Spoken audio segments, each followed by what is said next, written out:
The fire spits a plume of amber sparks into the darkness of the cave mouth. Around its walls, the clown listens. "You're okay," his voice a low rumble, recounts the tale of the great mammoth, the beast whose fall secured this valley for their people generations ago. But the story is wrong. Lyra, the old mother, feels each arrow like a stone in her gut. He places the final stand in the wrong ravine. He forgets the name of the hunter who delivered the first spear minus thrust, the one whose bravery turned the tide. He speaks of 3 days of tracking, not the 5 she knows it to be. The younger faces around the fire, their eyes wide with awe, drink in the flawed telling, they will repeat it. And so, the truth thins, like blood in water. She sees it everywhere. The slow, inexorable erosion of their past. Last moon, a boy invoked his human ancestors during a blessing for a hunt, but named a man from a rival lineage, a ghost who had no claim to his blood. A week before, 2 women argued over the proper way to prepare the bitter root that wards off the coughing sickness, each claiming their grandmother's method was the true one. The clan's foundation, its shared memory, is cracking. Lyra is the living vessel of their hominid history, her mind the last complete archive. But she is old. Her joints ache with the coming cold. And sometimes, the names of her own grandchildren catch in her throat. Near the edge of the light, a young man named Kale practices his craft. He strikes a prepared flint core with a hammer stone of Anta. A precise, ringing crack. A perfect flake shears away, its edge sharper than any tooth or claw. It is the old way, the Lavaluvis technique, a knowledge passed from hand to hand across 100 generations. Time Emery held in muscle and stone, not in words. He does not need a story to remember the exact angle of the strike. The knowledge lives in his body. Lyra watches his hands, the effortless confidence of his movements. And a cold dread coils within her. What if their stories, the very essence of who they are, cannot be passed down with such fidelity? What if, like smoke from the fire, they are doomed to drift away and vanish into the night? The firelight dances on the faces of these early humans, illuminating the heavy brows and wide noses built for a colder world. They are strong, resilient, masters of their domain. They can track a wounded deer for days, read the meaning of a broken twig, and feel a change in the wind on their skin. But their collective soul, the story of how they came to be, is as fragile as a dry leaf. Go-R-OK finishes his tale with a triumphant roar, and the clan echoes him.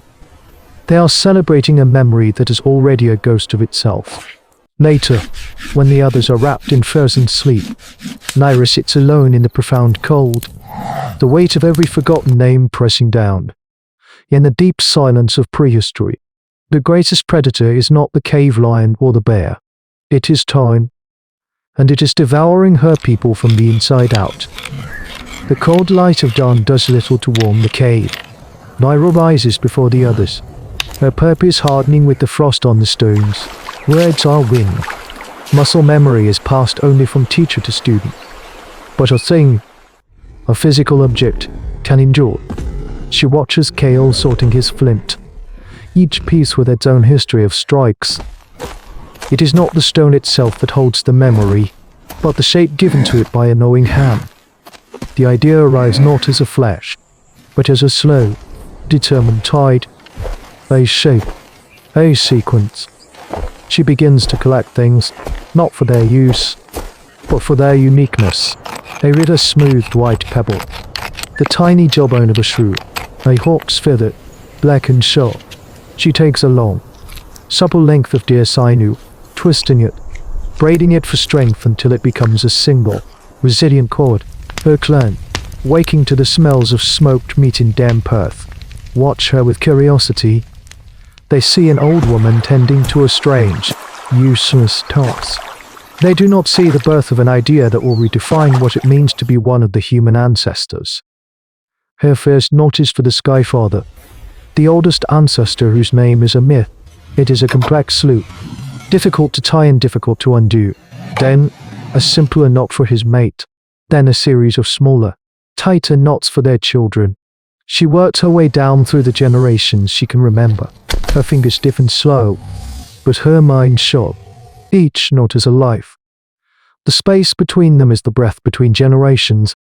She ties a black feather for the hunter lost to the great cat, a wolf's tooth for the one who first tamed a dog. This is not mere decoration. It is the world's first mnemonic device, a physical system for storing the ephemeral. It is an archive woven from sinew and bone. She moves on to the great mammoth. She unknots Gorok's flawed memory from her mind and begins to weave the true one. A large, twisting knot for the beginning of the great hunt, tied smooth. Sharp stones threaded onto the cord, one for each day of the relentless pursuit. A chip of flint from the hunter who delivered the turning blow, its edge still keen. And finally, a sliver of yellowed mammoth ivory, a tangible echo of the beast itself, tied with a final, secure loop. She holds it in her hands. It is heavy. It feels like the truth. Cal watches her from a distance, his brow furrowed. He sees the logic in his flint napping, the clear cause and effect. He sees no logic in this. To him, and to the others, Lyra's rope is a product of a mind clouded by age, a strange game to occupy her final seasons. They do not understand that this is the most sophisticated of ancient tools she is crafting. It is not for shaping stone, but for shaping time itself. This is a monumental cognitively. The moment abstract history is tethered to the physical world. As the sun climbs, casting long shadows into the cave, Lyra ignores their pitying glances. She is no longer just the old mother. She is a chronicler, fighting oblivion with the only weapons she has: memory, ingenuity, and a long piece of string. Weeks bleed into months.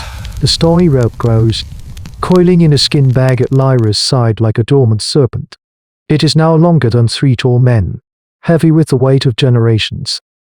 It holds the memory of the long winter that starved her children, marked by the smooth, tear-shaped stones.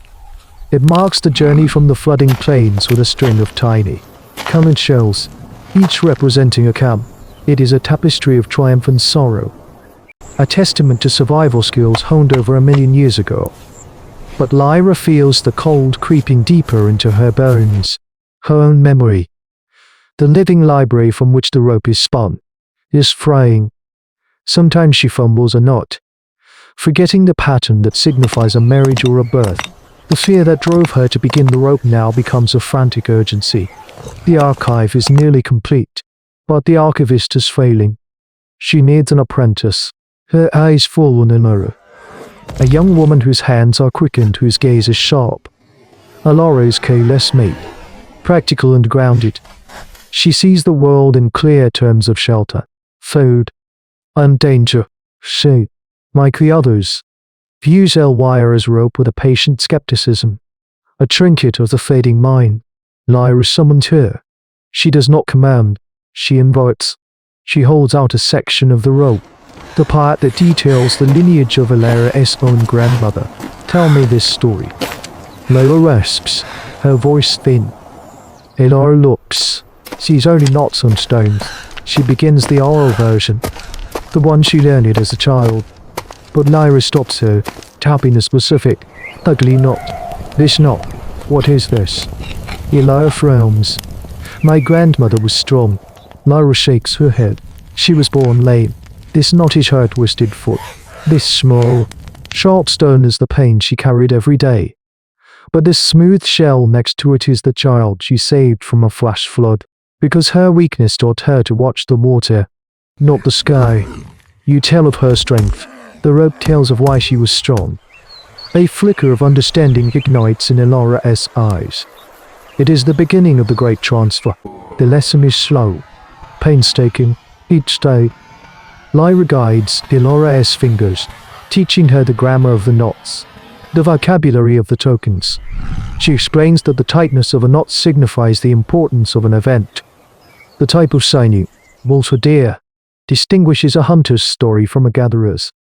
This is the origin of language as data storage, a system of pure information.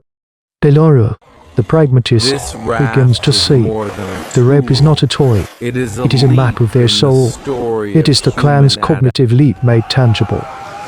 The scattered, shifting winds of all tradition are being woven into a single, unbreakable cord. Now, as the clan huddles around the fire, it is not Goa OK who tells the tales. suspecting It is humans, Lyra, blending with the Alara murky beside river, her, its the eyes hands fixed moving over on the rope as they gathering speak, shallows. the physical Every object ripple. anchoring the words, making them real, immutable. They are creating a new kind of human evolution, a cultural one, ensuring that before humans lose their way, they will always have a path to look back upon. Lyra does not live to see the next winter. Her knot, the last one on the rope, is tied by Alora's own hands, a simple, strong loop, with a single, clear quartz crystal tied into its center. The transfer is complete. The rope is no longer a personal project. It has become the spiritual and historical center of the clan, a collective truth held in their hands. This act of abstract thought, this profound innovation born from one elder's fear of being forgotten, becomes the bedrock of their endurance. It is a technology more vital than the sharpest flint. A fire that warms the mind, not the body, in the deep currents of hominid history. This is a silent, pivotal revolution. It is the moment memory becomes permanent, when a people's identity is finally chiseled into something more lasting than breath. And it poses a question that echoes down through the millennia to our own digital age. When we create a perfect, external memory, what part of ourselves do we entrust to it? And what part do we risk losing forever? This is the account of the chronicler. Bear witness, and remember, what story will be lost when the last knot is tied?